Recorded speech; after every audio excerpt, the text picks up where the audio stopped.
আবারও করোনা আতঙ্কে গোটা বিশ্বের ৪১টি দেশে ছড়িয়ে পড়েছে করোনা ভাইরাসের ওমিক্রন ভ্যারিয়েন্টের নতুন একটি সাব ভ্যারিয়েন্ট JN.1।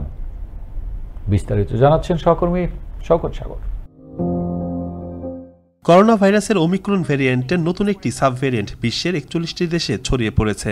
JN.1 নামক নতুন এই ভ্যারিয়েন্টটি বিশ্বব্যাপী দ্রুত ছড়াচ্ছে বলে জানিয়েছে বিশ্ব স্বাস্থ্য সংস্থা। দ্রুত ছড়ানোর কারণে এটিকে ভ্যারিয়েন্ট অফ ইন্টারেস্ট হিসেবে অভিহিত করেছে বিশ্ব স্বাস্থ্য সংস্থা।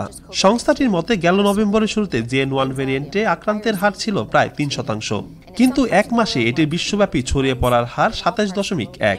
ভারত, চীন, যুক্তরাজ্য, যুক্তরাষ্ট্র সহ বিশ্বের অনেক দেশে করোনার JN.1 ভ্যারিয়েন্ট পাওয়া গেছে। The advice that we give to all people around the world is similar to what we have in the past.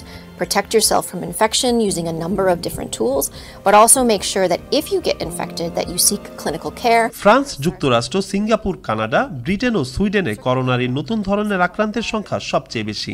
চলতি বছরের সেপ্টেম্বরে যুক্তরাষ্ট্রে এই ভ্যারিয়েন্ট প্রথম শনাক্ত হয়।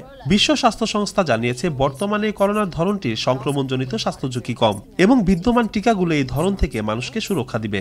তবে সংস্থাটি সতর্ক করে আরো বলেছে, যেসব দেশে শীত মৌসুম শুরু হচ্ছে সেখানে ভাইরাস ও ব্যাকটেরিয়া জনিত অন্যান্য সংক্রমণগুলোর পাশাপাশি এর ধরনের কারণে করোনা ভাইরাসের প্রকোপ বাড়তে পারে।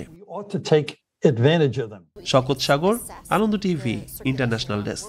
And take some steps to potentially modify what we are advising to the world.